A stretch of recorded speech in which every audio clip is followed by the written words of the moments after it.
Good, how are you? Thank you for coming to the July 6th meeting, Marine Advisory Board meeting. We are off the month of August, so this will be our last meeting until September. We're all going to be working behind the scenes, obviously, on the moratorium, et cetera. So let's start with a call to order. Andrew, please. I'll start with the roll call. Yeah. Okay. We do have, prototype will be here to take notes, they're running late. Steve Wood. Yes, sir. Barry Flanagan. Here. Norbert McLaughlin. Here. James Harrison. Robin Chiarelli. Tyler Burnell. Here. Noel Novell. Here. Robert Franks. Here. Michael Boyer. Brewster Knott. Elizabeth George. Here. Robert Washington. Here. Ed Rebholz. Here. And we also have a new member here, John Lynch. who will be official once we get his oath of office, but he'll introduce himself. So let's take a second to do that. So, Yeah. Sure. John Lynch, I have a moment, Ted, Timmy Harris's wife passed away. So maybe we had a moment of silence. so to be honest, obviously quite a few of us were aware of that. So Jimmy Harrison's wife had died some weeks ago, a month ago, whatever it may be. And I think, again, the reason some of us hadn't mentioned anything is that Jimmy is an incredibly personal guy, very private, etc. There's nobody that is more important to this board, this town, etc. than Jimmy Harrison. The guy is truly salt of the earth. So I think what Norbert is suggesting, we just take a moment of silence out of respect for Jimmy's wife. So,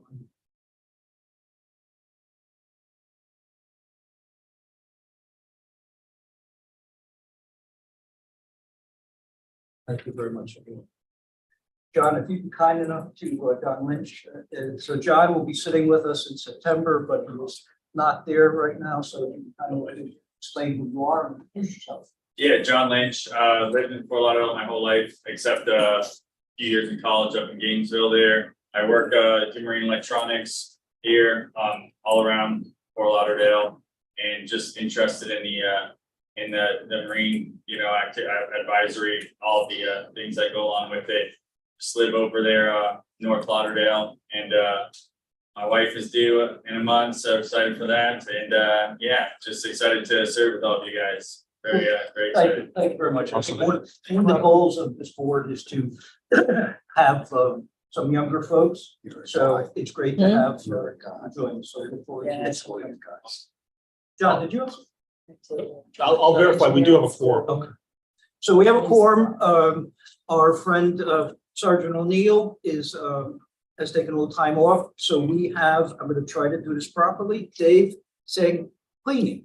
That's correct. David Sanquini. Sanquini, who we've got to give us an update. Thank you for joining us, Dave. Thank you. Appreciate that.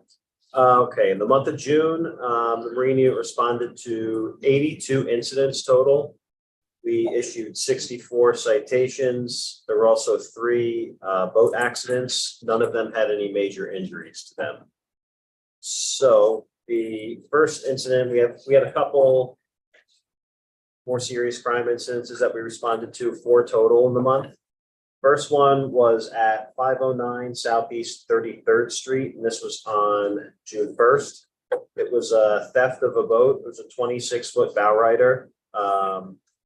Don't have the make here, but it was involving some repairs that were done about 2.5 years ago of a vessel, and the boat has gone missing, and the owner is just reporting it now. So it's got a little more of a civil kind of backing to it, possibly. It's a little suspect.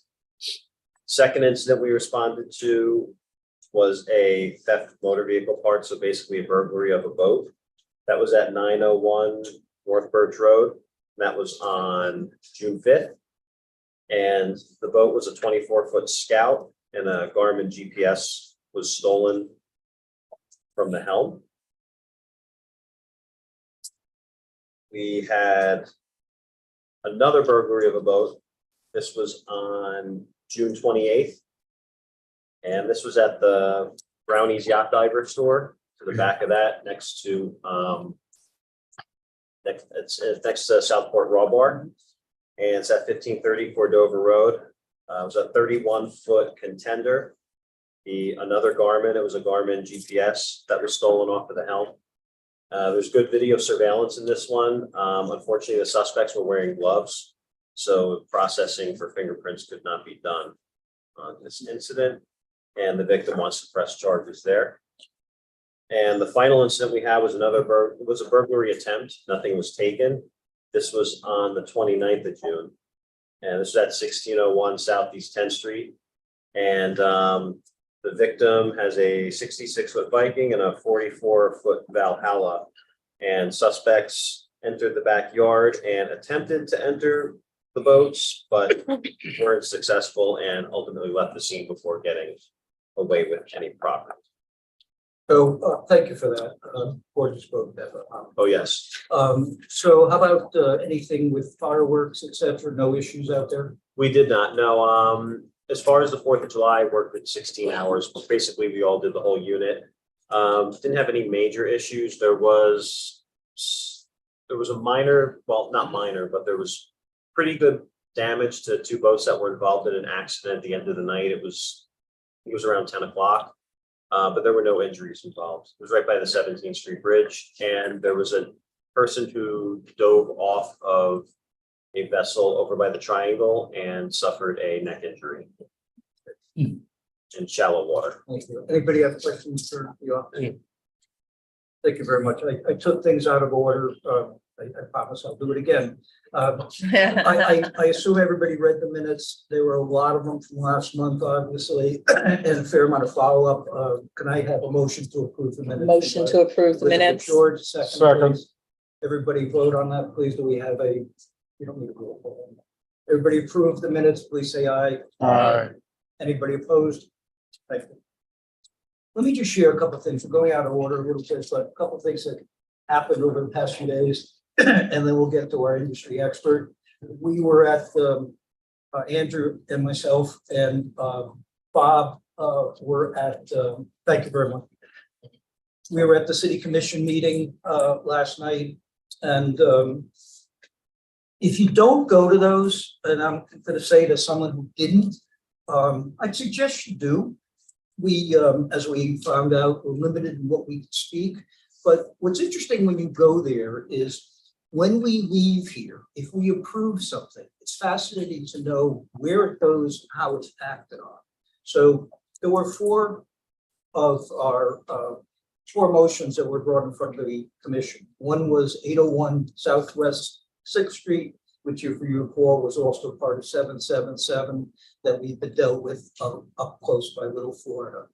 The town decided to approve that and basically granted a waiver to extend 50 feet into the waterway, but only on 801, and they did it with a deed restriction. So the goal is that the boat cannot stick out past 50 feet.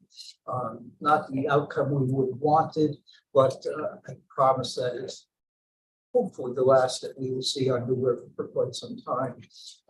The other ones that could come up, Solar Isle, which was very contentious, as you recall, with the old people here, that delightful couple, that was passed.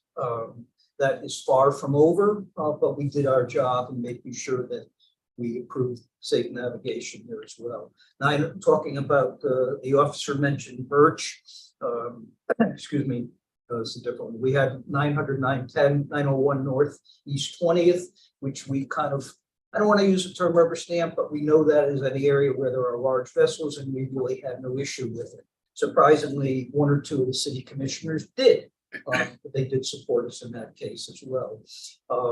We had one other there, which I can't remember, so what am I missing? Oh, the other one was 321 North Birch, was the boat lift that was coming out, if we recall, right by the there, and that was approved as well. So there are really no issues. The key to this, and my takeaway, and again, we don't have anything on the agenda, so feel free to just kind of freewheel with this. I was on Steve Glassman's call. The other day, and out of the blue, a woman brought up, oh, I know Steve was going down the various items that are going to be on the agenda and we talked about the H1, 2, and 3, which were our items. And a woman out of the blue who I do not know said to Steve, I understand that the town is considering a moratorium. That's a really great thing.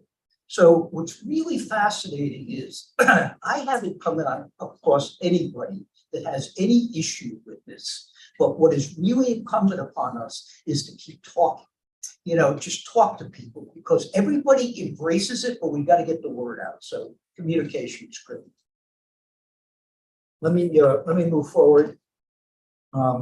Steve, what was the commission's vote on that approval, the one that we rejected and they approved? What was the commission's vote on that? I mean, how many? I'm trying to think. I'll confirm that tomorrow, and I'll send that to the board. I want to say it was It unanimous. wasn't unanimous, was it? I want to say it was. One of them wasn't, which I was surprised about. Solar Isle was not unanimous, and it's clearly political there, but that's not our business. But I believe the 801 was unanimous. After a 45-minute discussion. And by the way, you know, and I'm not, this is all public record here, but everybody's talking. You know, the attorneys are talking to our commissioners. So it's, again, incumbent upon us not to just continue updating our commissioners, but make sure they get the correct spin. Because with due respect, you know, some are getting fed a line that's not necessarily accurate. Okay, so we don't have any waivers on the agenda. What we do have, even though Norbert told me I wasn't supposed to do it without permission, and I do appreciate that. I would get it. So part of this board and some of the things we're talking about doing is changing it up a little bit. And certainly one of them is the moratorium, which we'll get to in a minute, but really make this a very interactive board and a board that not only do we learn, but the public can learn. So folks do dial in and learn, listen what's going on, et cetera. So came up with an idea of just monthly having 10 minutes with an industry expert.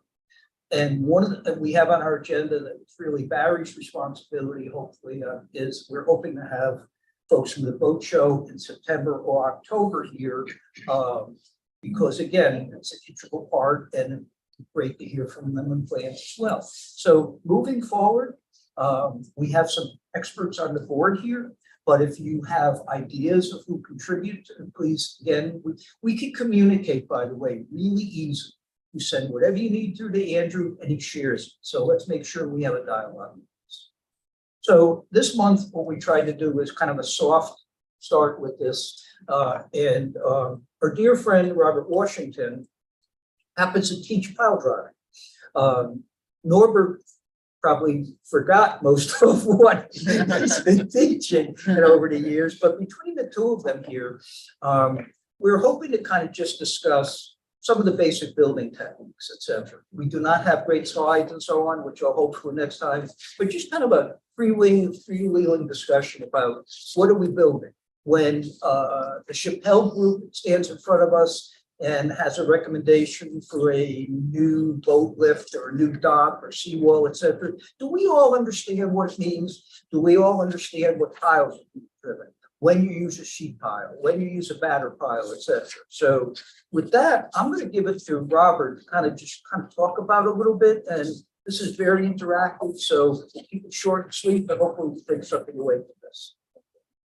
Ready? You got it, man. He gave me 10 minutes, so 10 minutes goes quick. I've been driving pile and doing construction for almost 30 years. Bridges to barges, to up and down the New River, putting in seawalls, foundations, all kind of pile you could think of. I left some information here with that breaks down a lot of things to answer your own questions. You know, you're out getting your docks built, you're out bidding on work. You see it happen, you know. Do you know the effects of it? You know, you're getting stuff pounded in the ground. Next thing you know, it could vibrate your house. You know, do you understand the cause and effect of some of that stuff? Been working with Norbert for over 10 years, putting in pile from concrete sheets. I recommend, you know, that everybody understand exactly what it is because it can become environmental they're not doing it right.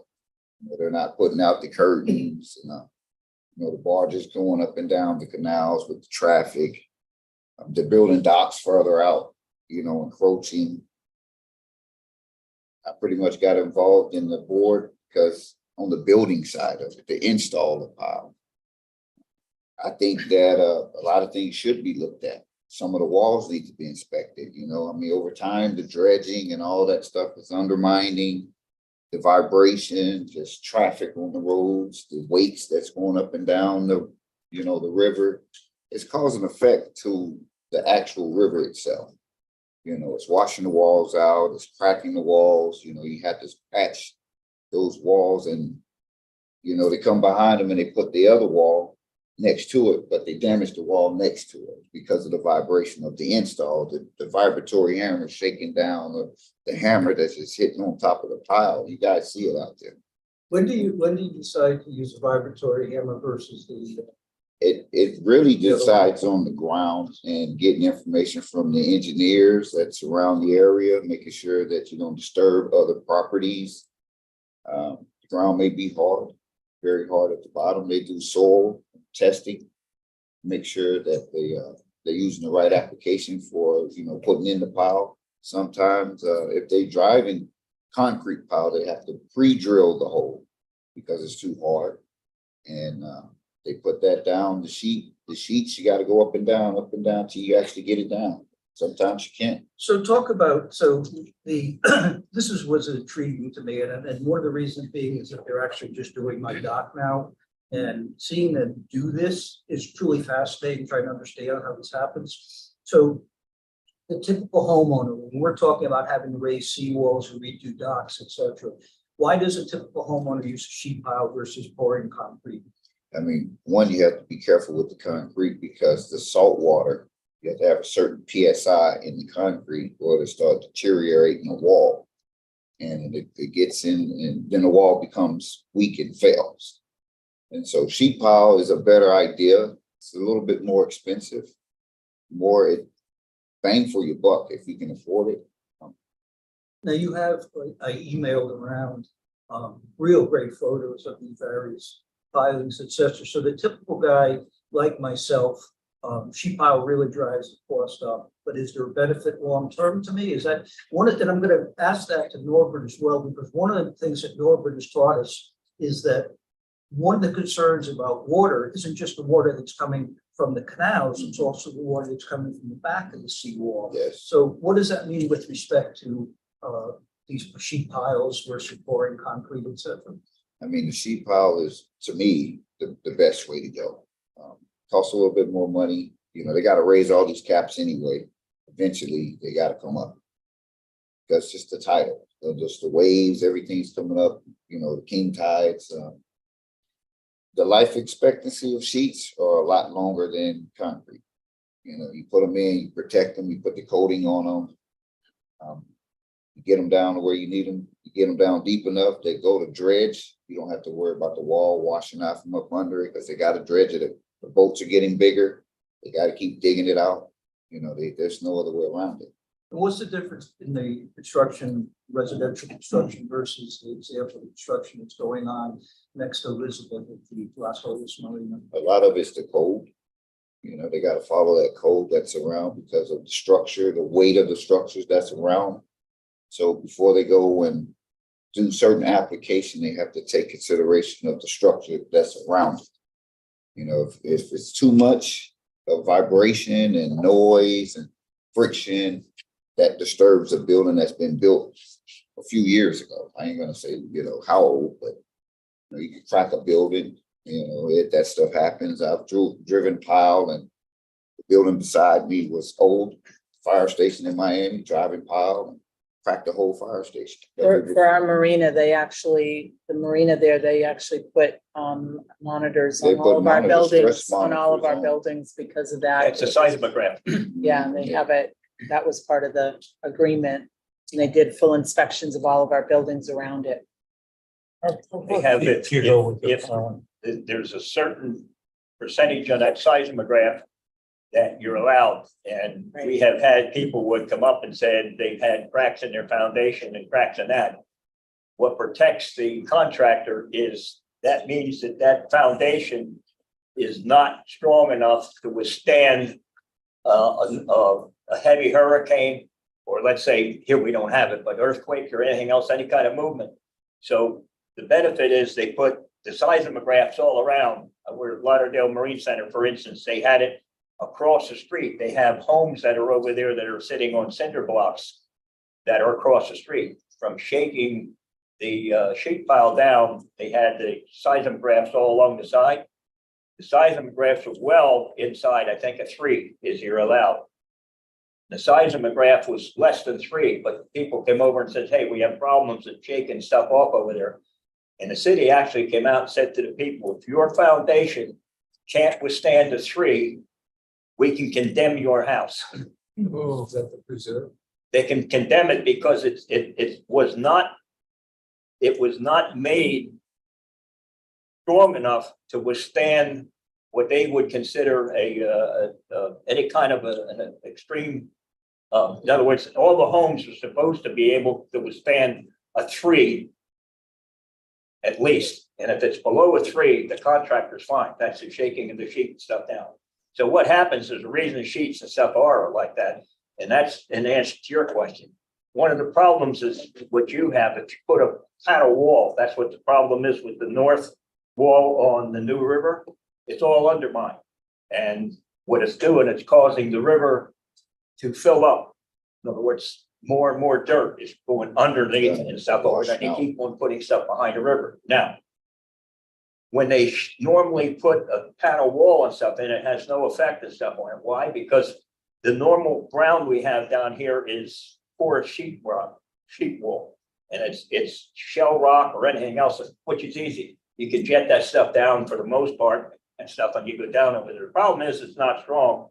And you brought that up. When the water rises, it also comes up behind. When you put a sheet pile down, you shake them down, and it actually hits bedrock. When it hits the rock, the entire area for hundreds of yards away is going to shake.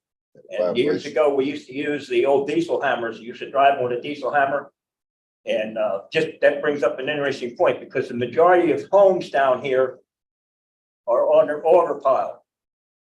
And if you look at it, 99% of the pile, then it could be 100 and some odd feet down. They have to get down, they go through and stuff in there. But what's interesting is DOT will not use auger pile. Why? Because auger pile is a friction pile. And a concrete pre-stressed pile is actually a tested driven pile. And that's why DOT does not want it, because they can't have any kind of shaking and stuff like you do on the highway. So that's the part that they won't put an auger pile. If you ever notice all along the highways, all they do is they put the concrete pile. They don't have auger pile. Every single home, every single high rise down here is auger pile, but it's a friction pile. What's a friction pile? The problem of it is friction pile and stuff over there. If you have anything that soaks up the soil underneath, it can fail. Diplomat, prime example, Diplomat started going over because the auger pile down there that was undermined by too much ground. I said, I don't want to interrupt what he's going in there, but I'm just saying is clarify that what Elizabeth was saying. That's the main thing, that they put a seismograph all the way around, and the seismograph actually protects the contractor in the city from any kind of vibration that it has on there. So I'll ask one more question and then we'll use up our 10 minutes. Why would somebody use wood versus concrete piles or vice versa? Depends on the application, could be water. We You talk about actually still water, use wood though?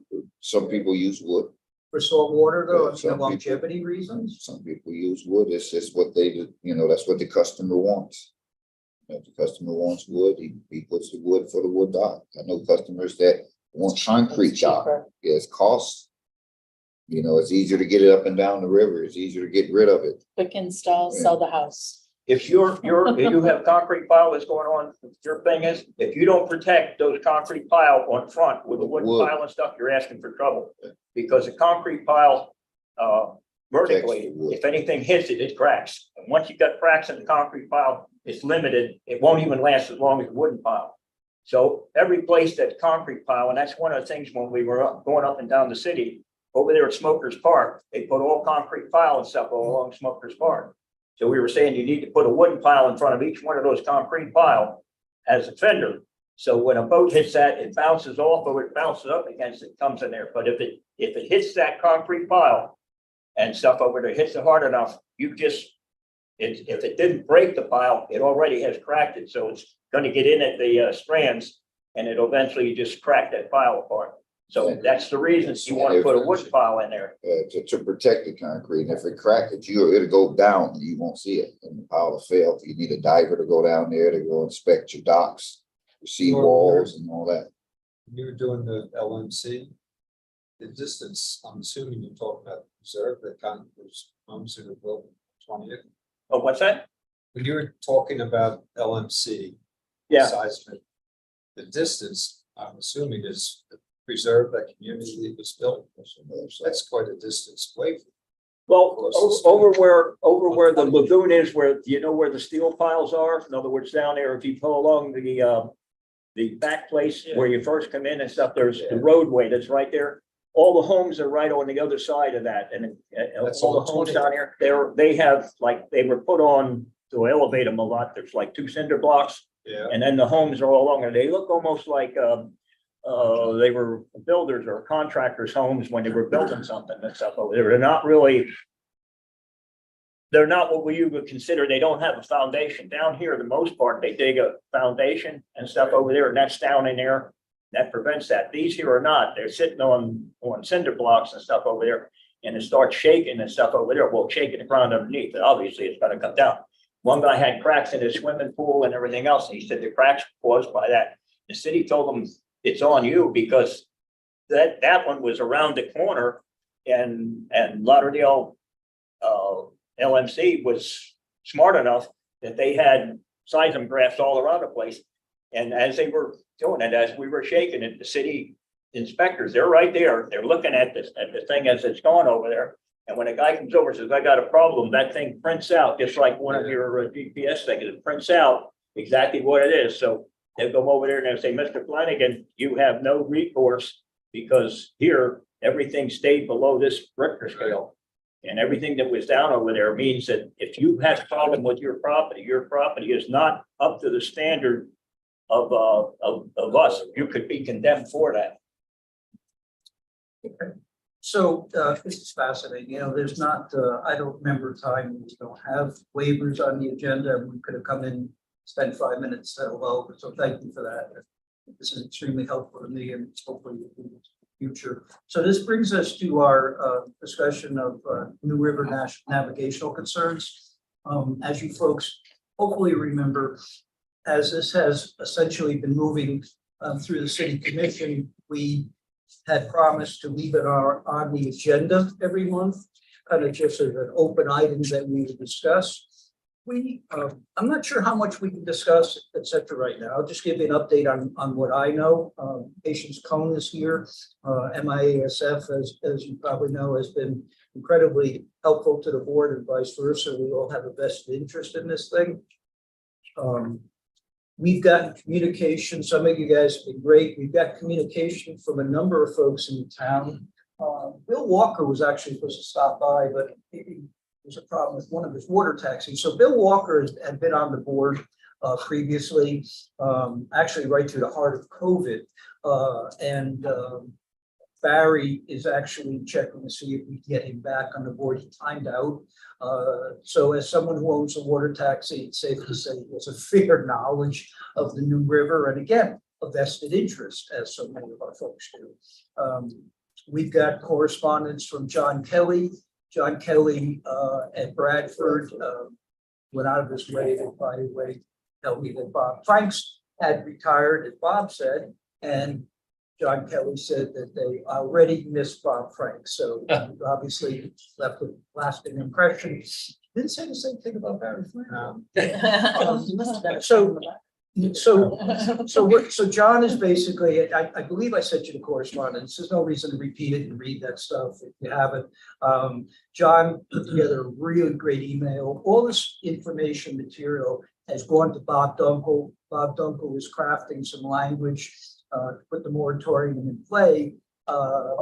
So part of that also is what do we do next? We know that there are potential pinch points. We know that we've essentially already designated the area between, we'll call it marker 10, right before Coley Hammock and right up to Bradford. So that's our area. We've designated that. So the question is going to be from Dunkel and the rest of the town is, what do we do now? What is the moratorium? Do we create different zones?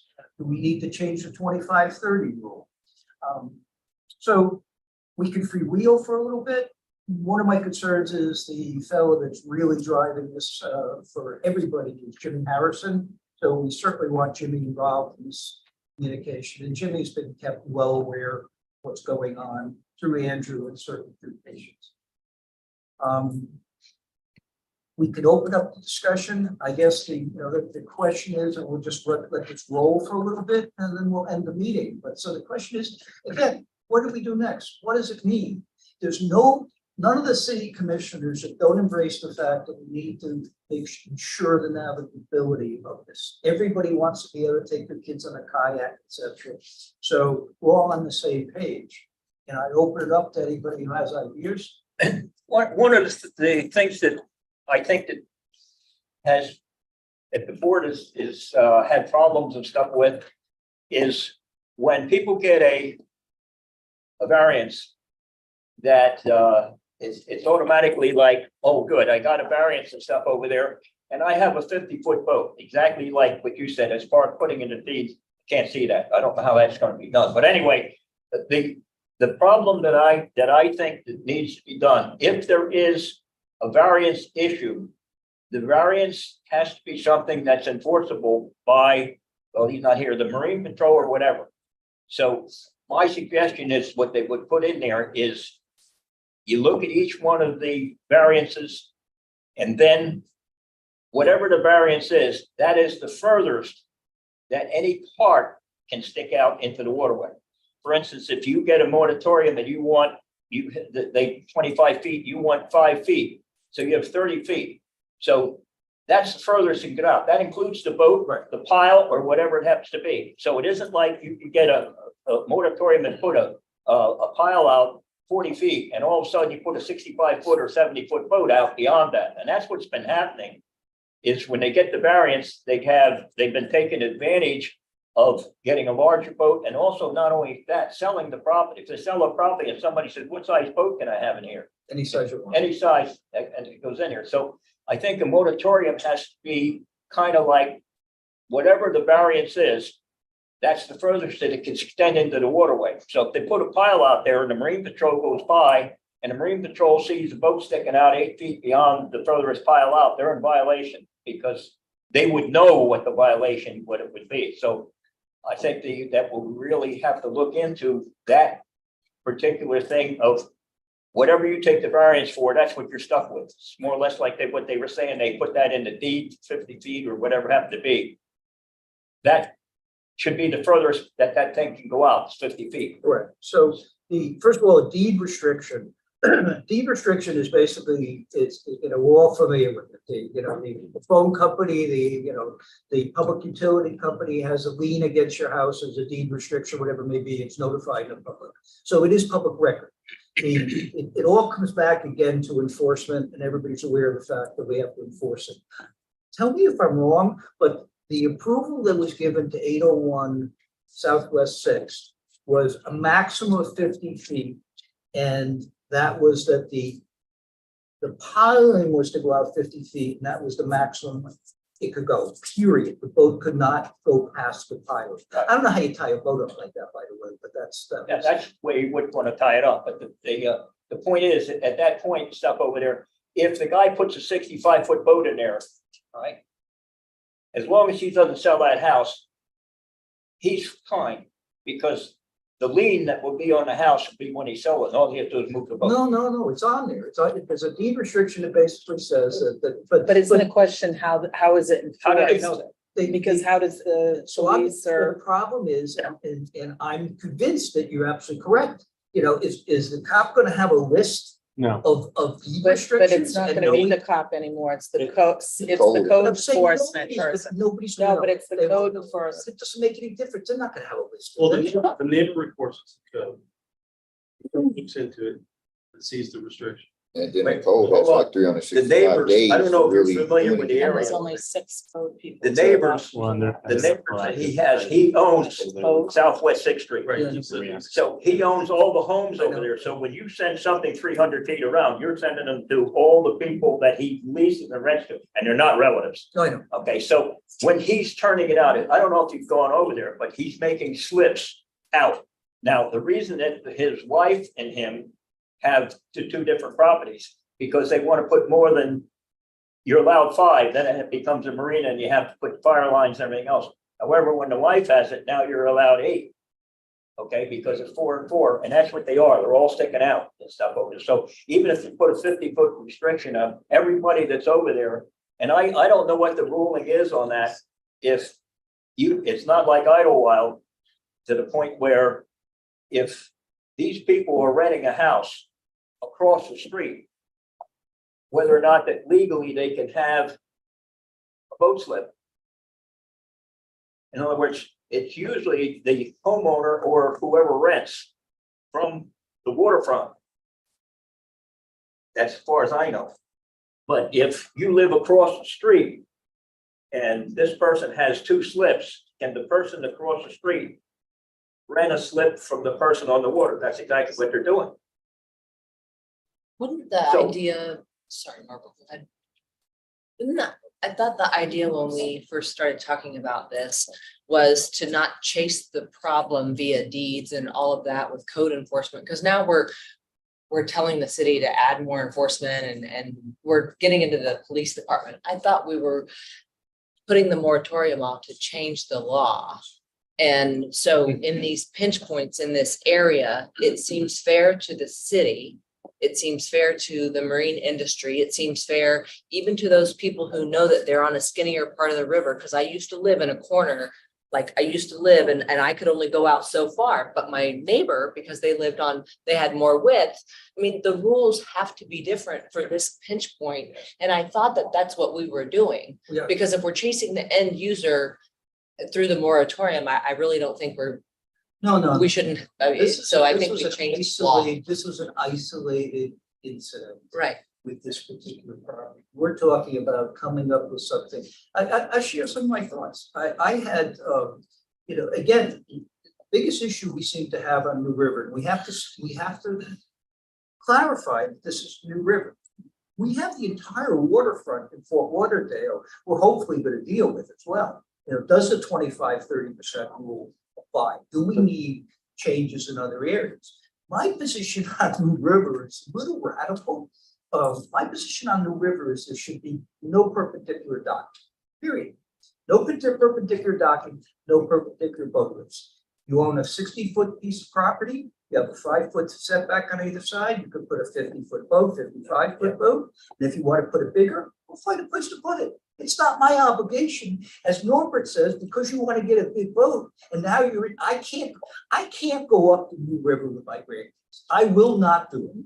I won't take my big boat up because it's a pain in the ass, and my dinghy, I just don't feel safe with them. So that's not the way we're supposed to be living here.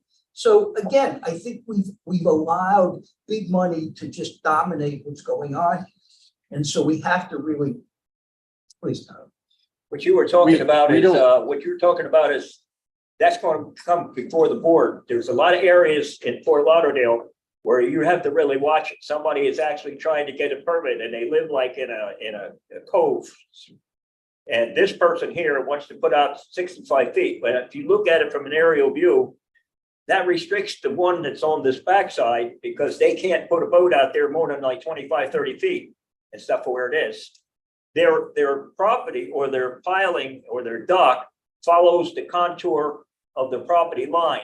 However, when you put the boat on there, the boat now sticks out beyond that point. So anybody that lives on those corner pieces of property, we've had them in here where people come in there, oh no, I talked to the neighbor and there's all kinds of, oh, they don't have any problem with it. When you look at the area view, say, well, if this neighbor sells his property and stuff over there and somebody else comes in there, they're not gonna be able to have a vote. Exactly what you were talking about. That's gonna come before the board several times. I'm just saying, let's change the law. I agree with you, but in some aspect, but we're not changing law. The moratorium is on waivers, which is not law. It's not guaranteed. That's Waivers are not guaranteed. We don't really even need a moratorium. We're taking a moratorium so that we don't have to deal with a bunch of people coming in here asking for waivers that we don't want to give. But the desire is Until we to figure change out, the law. where to give them and where not to give them. Slow them Until down. we decide that. That's in my, because there's no law that says that they can go out 50 feet. The law is 25, 30. And after that, they ask for a waiver, which we do not have to say yes to. And then if we don't say yes to it, then the city commission has to make a decision. So we're only putting a moratorium on, I mean, you got like, That I may mean, be part of the proposal though. it could be, but that's a whole nother thing. You're gonna get, because remember, the citizens don't, we have told them that there's no law changing on this. There is deciding how to do moratoriums, how to change the waiver concepts and just not free for all for everyone. If you want to change 2030 and make it to where it's 1525 or something like that, and that's it, that's a whole nother concept. You're gonna have citizens that are getting really upset with that. But I if you think. think about it, and I go back again to no perpendicular docking. If you don't have perpendicular docks or boat lifts, et cetera, 25-30 rule really does make sense. And you got 100-foot. Yeah, because you don't have a 50-foot wide, not many 50-foot wide boats are out there. So Right. under normal conditions, Probably not whoever your came time up with house. that, no doubt it was Andrew years ago. But again, it when makes we- perfect sense. But again, it still actually makes sense without waivers. Because if you have 25 structure, you're not putting a 65-foot boat out Correct. perpendicular. Right. If you do, it is literally going to be beat to shit. So I mean, like, it still makes sense, put it perpendicular too, because if you go out 25 feet and you have a 40-foot boat, that's still gonna be hard to tie up on a 25-foot island. So, I mean, it's as long, and you're still not going over your 30% rule. So the concept of this is like, I get what you're saying, when people want that 40-foot boat because they are allowed to have it in the 30%. So they want to put out a 35-foot piling to get the 40-foot boat tied up, which is perfect. But then now they go out to a 60-foot boat and it's still having the same issues. And maybe they come back later asking to push more, further. And that is a key. If we're going to allow waivers, how do we stop them from continuing to go? Because this is the boat that should fit here, and we're not going to move it out any further. And I agree. I think maybe tying something to that. Hey, you own the property. You just went ahead and got your thing, and now you've locked it in for everybody else that owns that property from now on. Yeah, Quick the point of only way you information, solve we that got is the regs cold here, valleys, I can cold. hand these out to everybody, so at least you got it in front of you. So you know what the regs are. Barry, please. This is what regulations for, Yeah, what we're talking about, the 20, 30 foot and all that stuff. right. So Really? you're saying this, these regulations, you take a big effort to change? I mean, it's not us changing those. That's the city commission. That's a vote. That's probably, I mean, Andrew, am I wrong that would have to be citizen voted, like to change?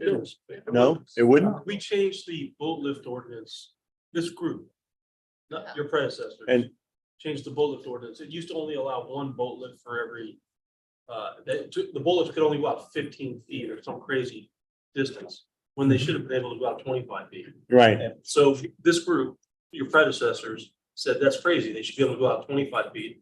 So I got together with legal and with, But could we take away from it? Because giving people more is not an issue. Taking away is, and is there a grandfather in this? Because what if you already own a boat that is, and you're put into that, you know what I mean? Like, which is 90%, yeah, which is 90% of all the stuff. But I see us doing the waivers because we all have a vested interest in the marine industry. We all have experience one way or the other. So the waivers are not a hassle at all. The concern is the new river, the functionality of, the waterways, the marine industry, tourism. I mean, that's why I think we start with the law, or maybe I'm using the wrong terminology, code. but yeah, the code, code, there you yeah. go, yeah. Everything is And that's what I thought we were doing. Yes and no. Okay. I mean, first what we're doing is we're just taking a question, as Tyler said, very appropriately, we're doing it for our convenience. But to some extent, you know, it just, we can't say no to somebody who made a request. So having a formal moratorium Yeah. allows us to not have to deal with it. It also gives the citizens a year to understand that there's some changes that may be coming. So when they go to buy their property, they're not buying it with the expectation of getting a 35-foot They- piling out there right And now. actually, there's some real estate, when we were working over at Bahia Mar, there's some real estate stuff over people that come over there.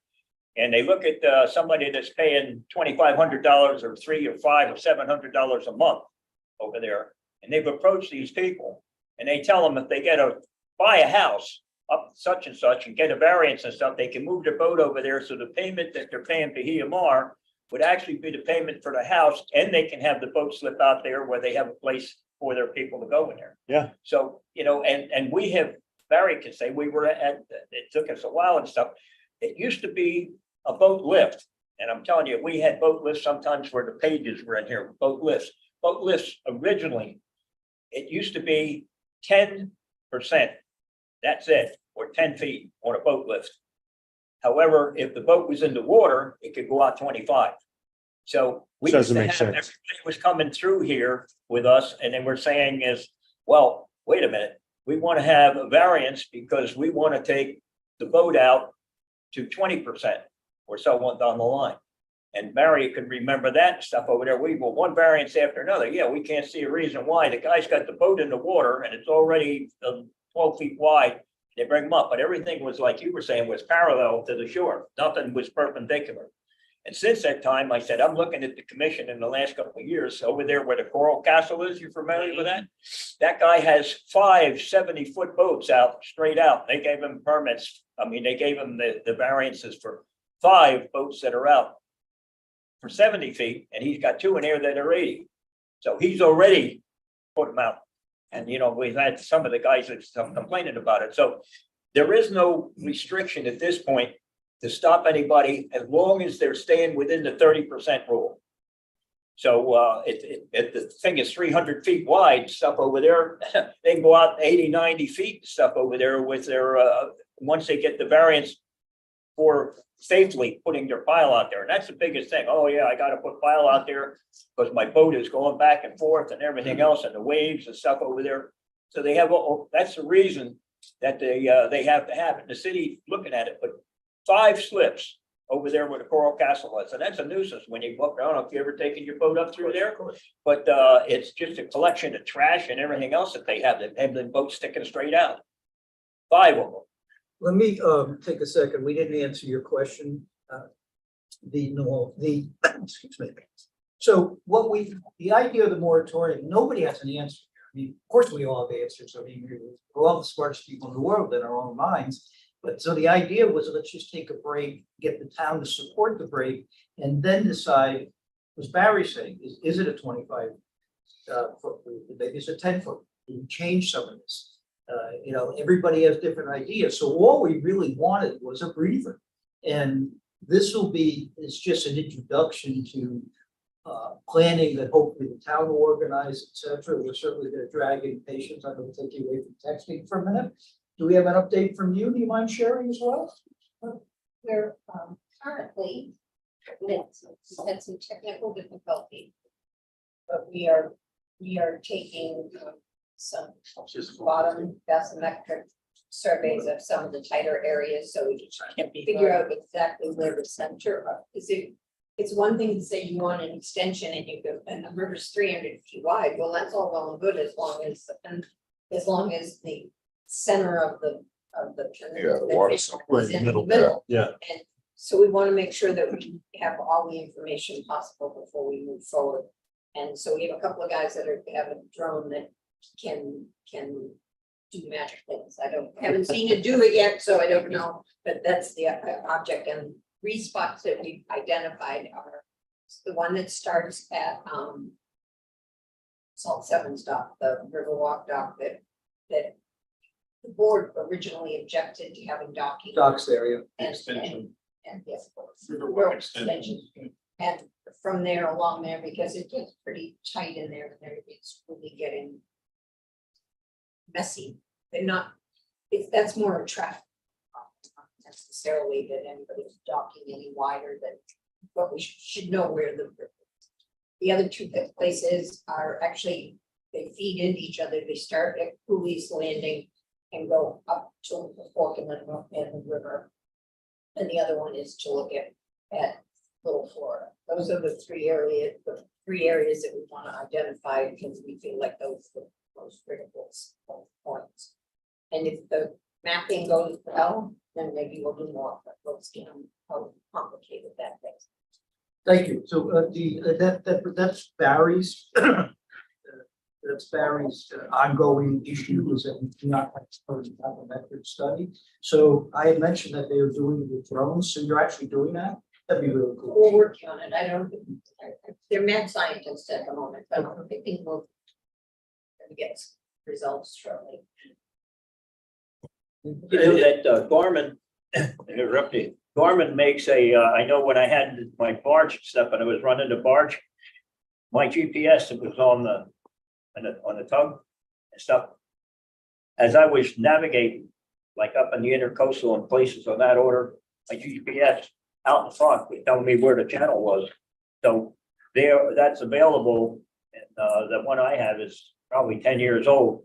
But when I'm going there, it'll tell me as I'm like a rounding a bend, especially over there next to the Las Olas Marina, that channel goes way over to the far left-hand side. And if I was to stay where I was with the barge and everything else and stuff on it, that I would be running around and stuff. So I had to take it over. But that GPS, I don't know whether there's a reporting of it. And it didn't make a reporting when I was, but it was always quarter of a mile ahead of me. I could see what was coming up. So I had to move my barge and stuff over there. It was showing me the depth of the water, showing me where the channels are and everything else. So I would think if somebody has one of those, a GPS, even when it's up and they travel the river, it will actually show them where the channels are. I don't know. I think what it's doing is taking a sonar where like a side scan and stuff, and it's picking out where the channel is. And it's following that. It's telling the barge and everything, or telling me to go this way and that way. And it's not, like what Barry said, it's not in the middle of the channel. Every time that it makes a bend in the river, it changes from one side to another. So, I mean, it is available, and Garmin makes that. I think they're a couple $100 now to update the thing and stuff over there. I don't know what it is, but that's a thought with finding out where the channels are actually, if you have a boat to it on there. So It does, it actually saves your tracks. So Yeah. it'll save it. So, look, we have an opportunity to get out of here early. Can I just say one thing? A part of my recollection was that we were going to look at the 30% rule and the possibility that it doesn't work everywhere based upon the Right. location of the Right. channel, as opposed to a variation of the 25-30. But the 25-30 is 25 or 30, whichever one is less. Correct. Yes, So it's really 25, and anywhere along that channel that has 300 feet of water, it's really 25 feet. Right. for So, structures. right? So I mean, so really, like, that's what I'm getting at, is that wherever we're at, if we designate that 25 feet is, I mean, I can't see how we can designate 25 feet as too much. I don't think we have to. You know what I but mean? Like, I looked at it as just a waiver extra. So most places around there can get 25 feet, but if they Yeah. have to go over that, then but that's if where the they, channels along one side of the river, yes. Now we Okay. designate that area that it gets this, and it doesn't get a waiver at we all. still might get to 25 feet, but not the 30% on the Right. vessel. Yeah, on the So vessel. there may be that there are places where the 30% rule for the vessel does not work, and that'll be based upon the batho and whatever it's discovered. Yeah. Yeah, go ahead. Sorry. And right above the water, if I need at the end of the water, it's shut down. Yeah, that's cool. We shared, everybody's seen a great drone shot of that. And it's safe to say the city commission's on it. It's, this is the Little Florida issue that everybody is aware is out there. There's nothing we can act on other than be aware, you're aware. Anything else we can do, please let us know. Yeah, I hope so. Yeah, I know. One of the things we keep talking about is just getting the owners here. I don't have a problem picking up the phone and calling the owners.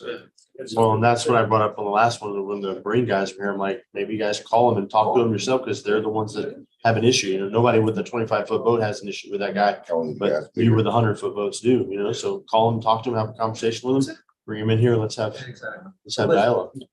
Just two things real quick. One is you've said it a couple times and Norbert has as well. I think communication on this is really critical.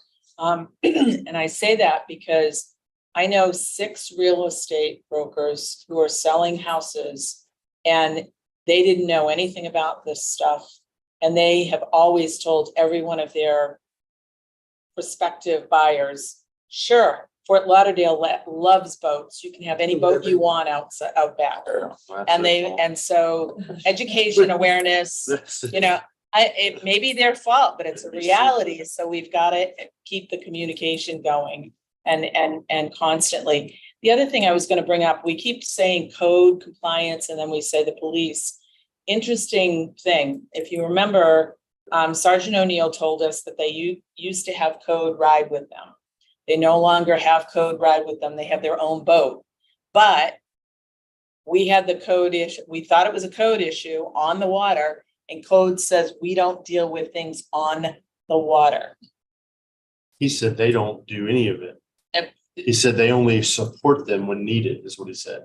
What he had told us originally was the code guys rode with them. Yeah. Which was a pain in the ass because then they had to schedule and they couldn't go do any real police work when they were on the boat.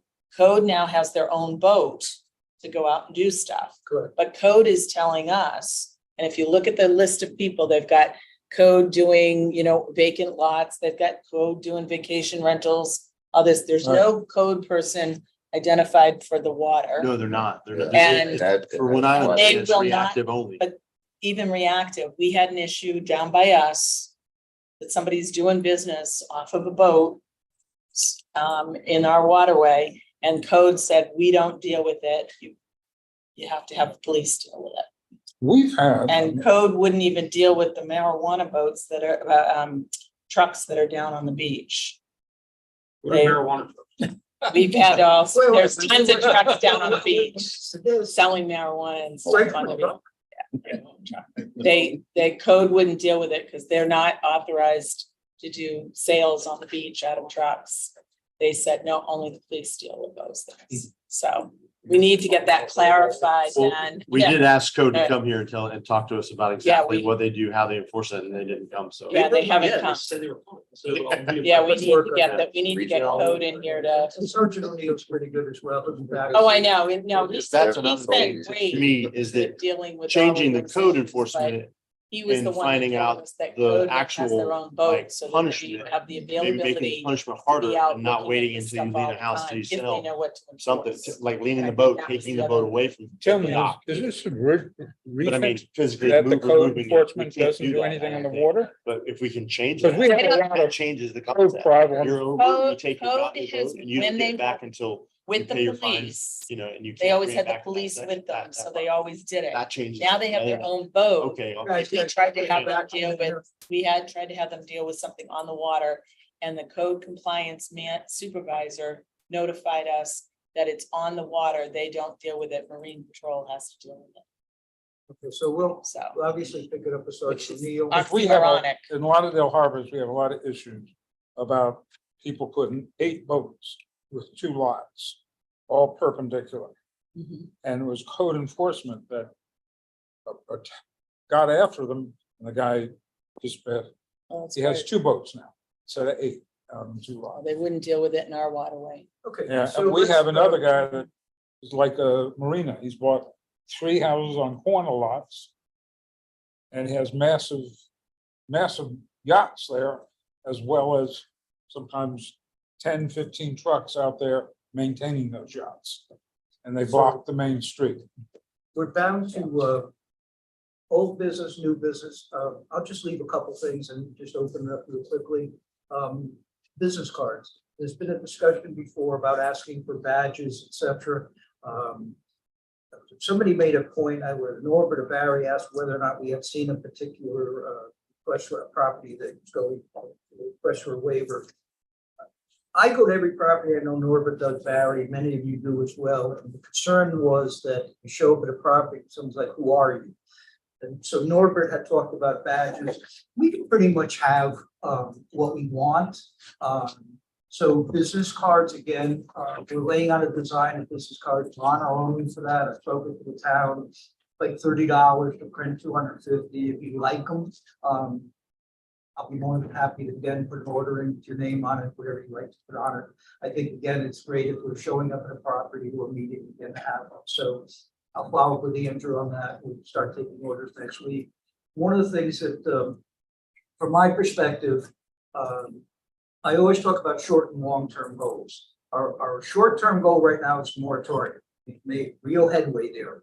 But over certainly in the next year, next couple of years, some of the things I'd like to deal with, we have a major issue with contractors, and that is the fact there's nowhere for them to load, unload materials. So that's something at some point we want to deal with. And the third one for me is the health of our waterways. You know, with all due respect to the folks above that are listening, I was out the other day and there's literally shit floating in my canal, you know, with toilet paper. I mean, you know that somebody just discharged. We have a number of little boards on Hendricks Isle, et cetera. When we talk about, again, enforcement, I don't know who enforces. The problem again is that the only way apparently you can confirm where it's coming from is by doing a DNA check test. So you've got a big picture here. So from my perspective, I have short and long-term goals I hope to accomplish here with your support and good blessings. Old, new business, anybody, please. Those things that I passed out, they are that I said you can pass them out to. They're dredging and also the moratorium on the new regulation on docks. In other words, they've actually changed the it's actually from like Fahrenheit to centigrade. It has nothing to do with the raising of sea level. And the reason I brought that up is I'm getting a lot of calls from contractors that are saying, why did we change the depth of the seawall? The new seawall regulation said that the minimum height of the seawall is 3.9 under the North American vertical datum. However, we're still on an old setup, which is a National Geotechnic, which is 5.5. They're the same number. And I said, those, if you want to give those things out that I passed in, those things over there explain to you what that is. It has nothing to do with the raising or anything of sea level or anything else. And that's what everybody thinks. They have changed the actual way that they monitor it with a different scale. So what used to be 5.5 and 5.5 used to be the maximum height that you could make a seawall. That is now the minimum height on the old scale, and it's 3.9 on the new scale. They're both exactly the same height. It's just like the boiling point of water in centigrade is 100 and it's 212 and something, but water boils at the same thing. This is exactly the same height. And I'm getting calls over there where if you look at your plans and stuff, you can say, hey man, they're only going to make my seawall 3.9. 3.9 was the original 5.5. That's hard for, and when you see the information that's out over there, and it also shows you how the dredging schedule is, how Fort Lauderdale dredges. There's a picture on there of how the dredging and how they stay away 10 feet off the property line. Now, if you have a dock out there, like your dock extends farther out. So if you have your dock out, your dock is out 5 feet stuff, that means they're going to come within 5 feet of your pilings, outside pilings and stuff over there. If your dock is out further than that, they can stay because that goes from the property line. That's the way that the new dredging regulation, that's Nancy Gassman and stuff over there brought that thing up. And I figured I would share that with you people that that's, if you read it, it's going to be totally confusing because it's actually 1 foot 6 inches, 18 inches. It's a difference on the variation, but it is actually the same height. That'd be a good person to get back. Nancy Gassman's been promoting living seawalls, which is really cool and might be fun to get an update on that. Look, this has been cool. Go ahead, Ed. So I'm new here. Yeah. Okay, this moratorium that you're asking for, what are we gonna do in this year to make this thing different? We're gonna go study it, make recommendations either to the code or some regulations. What is the outcome that we expect come out of here after 12 months of moratorium? So, interesting question. I think again, the issue we have, and Tyler touched on it in a very poignant way. We have folks coming to us asking for requests to bring their boat out further than currently allowed. And we sit here and we're scratching our heads saying, you know, does this make sense? And we know full well we're getting to the point where we are clearly choking off the river. So what we're hoping at the end of the year is coming up with a concise program where it's not a question of waiver. You don't have to come in front of us. We have clear outline of what is and isn't acceptable. So we don't have to go to the city commission, and the city commission isn't being sued over and over again because someone feels that they were one of the issues that came up at the city commission meeting yesterday was it's the old NIMBYism thing. Well, that guy put his slip there. That's what happened with 801. And folks probably remember Ed Strobel was on the board. They were talking about Ed's house. Ed had put in multiple docks years ago, but it doesn't make any difference what was done years ago. I don't know how else to explain that. What was granted years ago was under different conditions. So anyways, what we hope at the end of the year is we come up with a program. And by the way, that's not going to be us. This is the city commission is taking the lead on this. We will hopefully have a seat at the table, and we again can make suggestions, but we're not driving the train.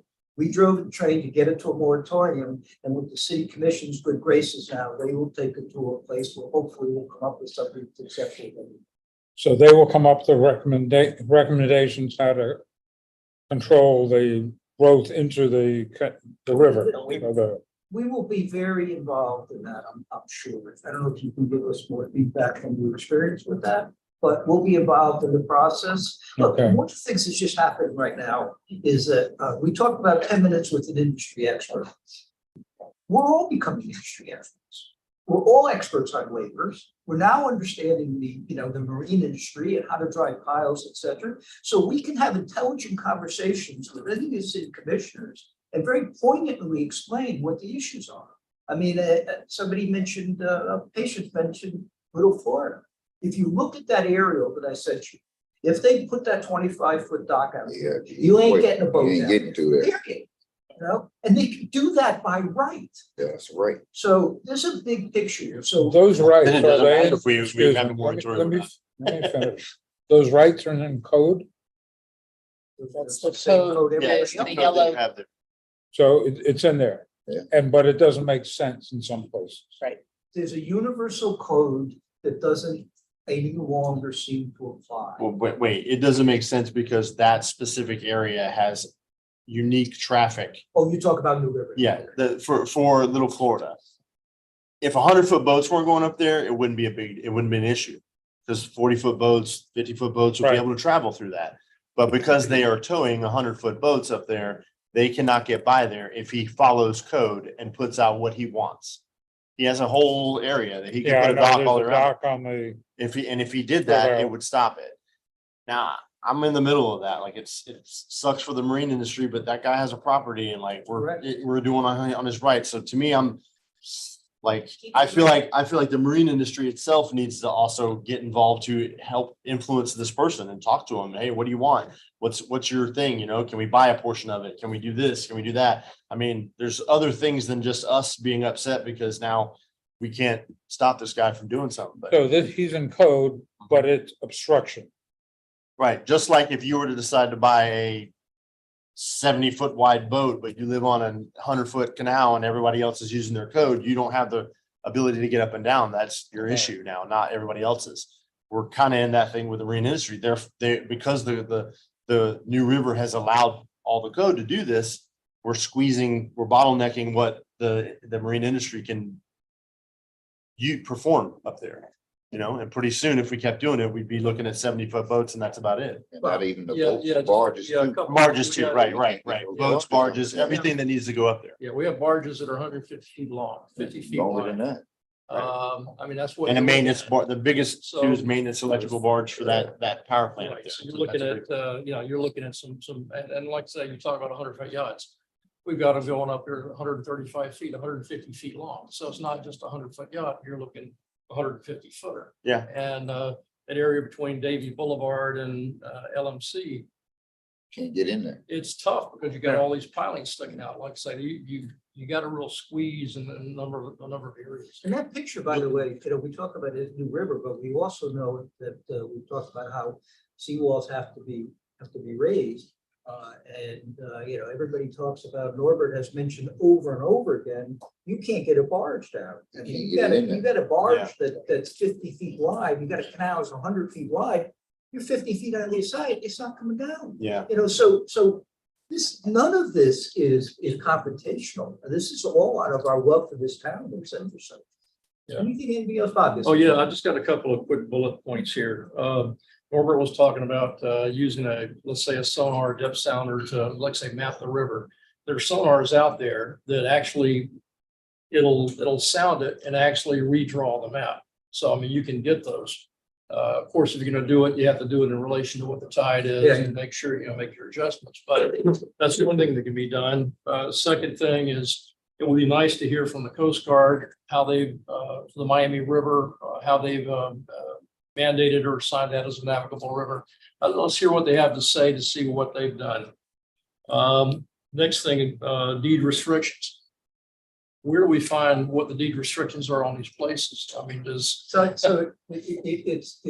simply your property record. You go to town clerk's office, in the same way there would be an easement on there from a utility company, there would be the recorded deed restriction. okay, so in other words, if there's an issue with a particular boat on a property, then you have to go. We have to look at the deed, and the deed states that your maximum, the maximum you're allowed to go is 50 feet. And, you know, again, we're back to enforcement, and then we've got to get attorneys involved, Right. et cetera.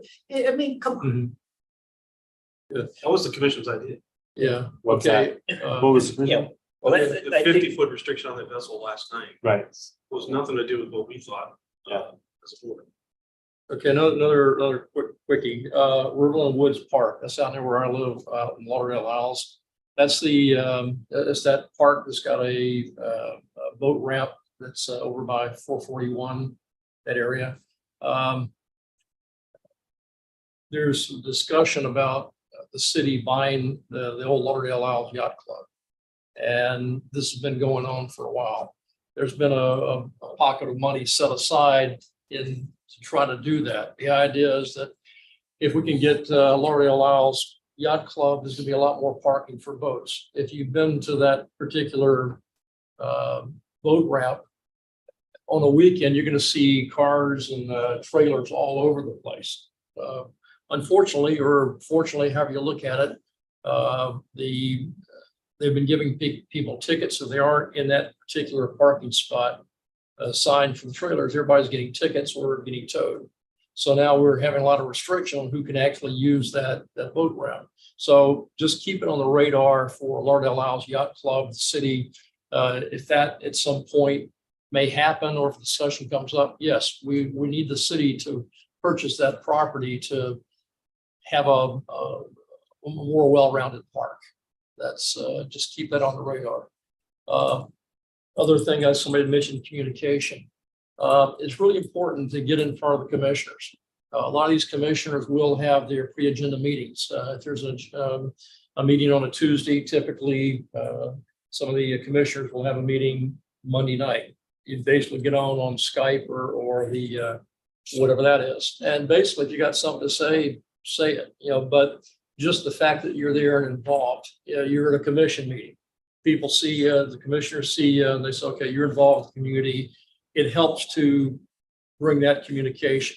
If there's issues that are brought before the commission that relate to boats or the Marine Advisory Board, show up. You don't have to say anything, show up, just show you're involved. That's really important. From the other side of that is the folks in the marine industry. John Kelly, I believe the fellow you said from the water taxi, some of these other folks who have gotten involved. It's really important to have that involvement, that the people hear about it. exceedingly important. So make sure you just, you get involved. The other thing is that there's a lot of perspectives that us as individuals have. I think that what's important is for Marine Advisory Board, as well as the community, speak with a single voice as much as possible, so we don't confuse things. So the commissioners are listening. Let's just make sure that we stay on point and not go off into too many tangents. That's just a comment. Good point. Let me respond. With All right. respect to the Coast Guard, Jimmy Harrison had been working to get an admiral here. My guess is that's gonna happen sooner than later. So that's a critical importance to understand who's really calling the shots on the river, so that will happen. Amen to staying in touch with your city commissioner. We think we're the most important board out there, but they're managing other boards, other expectations, et cetera. And, we've got really hot burner, front burner items, but they've got a dozen of them. So you got to stay in touch with them. Like sewer pipes. Anything else? This was a great meeting, guys. I think we felt happy. I used to stay home next week. Excellent. I got something, Steve. I shared something with Andrew. I think you shared it with the group, YouTube video. Yes. Seawalls. Yes. I don't know if you guys had a chance to really look into that. It's pretty educational. I The didn't living know. seawalls. The living. I didn't have an idea what she was talking about till I actually watched the video Love it. and see Love it. some of the key points that she pointed out, and education is the key. Because I don't think the property owner understands, the boat owner understands, the guy that's pushing the barge through there understands what has to happen in that waterway. We have to protect that. So much goes through that artery right there. If it gets clogged. I'll make it my business to follow up with Dr. Gassman. I think Good that she idea. had visited us previously, and I think we'll probably do to have her back. I think that would be great. Patients Code, MIASF has lots of things going on behind the scenes, guys. So they're working their relationships as well. Great correspondence comes from patient's office. Beyond that, unless anybody else have anything else, then I will see you in September. No meeting in August.